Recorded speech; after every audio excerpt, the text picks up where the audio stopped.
እውነቴን ነው ለምን ብትል ያው በቃ ደኑም እየተመናመነ እየሄደ ነው ችግር ላይ ሁላችንም ችግር ላይ እንደምንወድቅና ያው ልጆቻችንም ችግር ላይ እንደምንወድቁ ድርቅ ላይ እንደምንወድቅ ብዬ አስባለሁ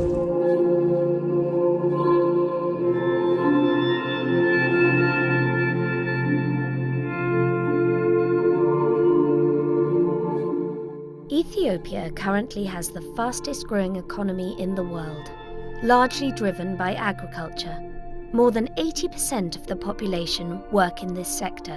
Coffee originated here and is one of the country's primary exports. But the increasing demands of an expanding population have taken their toll on its vast and diverse ecosystems. Since the beginning of the 20th century, Ethiopia has lost half of its natural forests. Ethiopia is an ancient country, 3,000 years of occupation, so you can imagine we have lost most of our forests. This mountainous country could be really a good habitat for people, but if you don't manage it really, it could be a curse, and we have seen that consequence of our actions in the past. In the 1970s and 80s, Ethiopia experienced a series of devastating droughts, which brought millions to the brink of starvation. The worst thing the country has experienced is a famine in 1984, which is of course connected directly to environmental degradation, particularly deforestation. So we have a lesson that we have shared with the whole world. So that's why really we are now really committed to restore our forest resources. These hard lessons have spurred concerned organizations into action, working with local communities in and around the country's remaining forests. International funding through the REDD+ mechanism has been helping various pilot projects in this important work.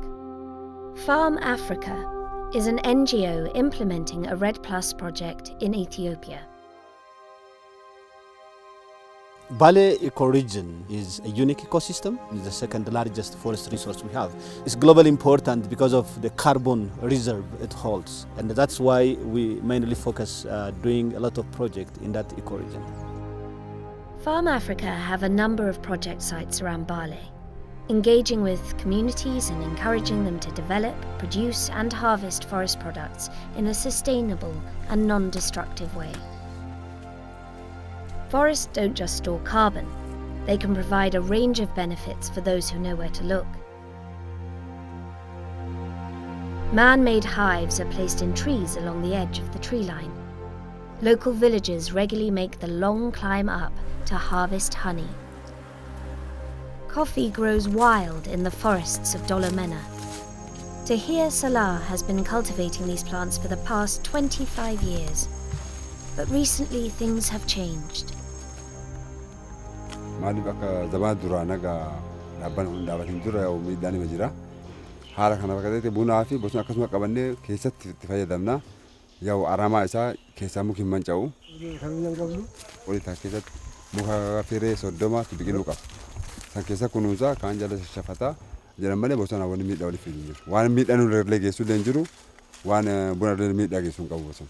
Miidhaa geessu hin qabu bosona.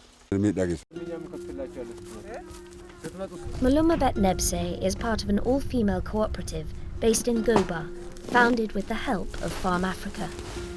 They produce a number of different sustainable forest products, such as eucalyptus oil.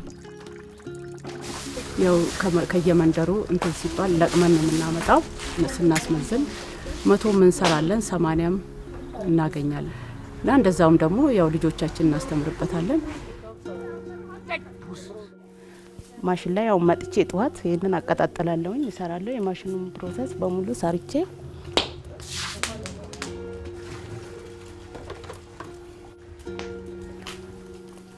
አው ጠቃሚ ነው ቤተሰባቸው የሚመሩ አሉ በዚህ ህይወታቸውን የቀየሩ አሉ These products are then sold at the market, earning revenue, which goes directly to the farmers.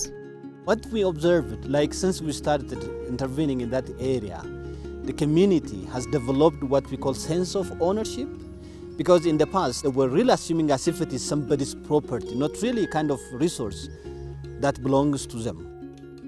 Community responsibility for the land is just one of a raft of changes REDD+ seeks to encourage.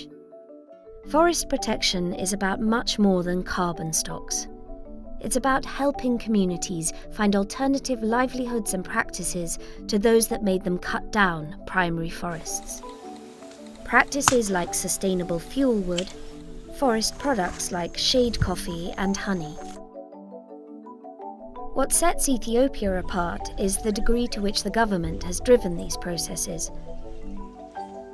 Evidence of the government's efforts can be seen on the road to Bale. Fields of exotic trees are growing for timber harvest. Many other industrialized countries have developed while also polluting the environment, and we want to follow a different greener path. And for that we have designed a climate resilient green economy strategy, which involves all sectors to act green while developing the economy. Unlike our other African case studies, Ethiopia placed the environment at the center of its development strategy, without international encouragement. But that doesn't mean there is no place for REDD+. A national REDD+ strategy is being finalized. And beyond helping investments flow to the field, as in Bale Mountains, the mainstreaming of REDD+ into the CRGE strategy is contributing to the policy and institutional environment. For instance, the Ministry of Environment and Forest, the Ministry of Finance and Economic Planning, and the National Planning Commission are combining to better assess the economic value of forests. Their findings will feed directly into central fiscal and budgetary planning. This holistic approach, which works across sectors and on every level, from central government down to the field, has proved credible and raised interest from international partners who are now supporting the country to invest into REDD+. As the international community, the appreciation is coming quite bold enough, so we are encouraged. And obviously, I believe this will continue in the future. And we hope it will go beyond that. I mean, the REDD+ is a brilliant idea. It's a positive for the planet, for the international community, for the ecosystems. And my hope is that government is committed, people are aware of the use of these forest resources, and eventually we'll have that wealthy and healthy country at the end.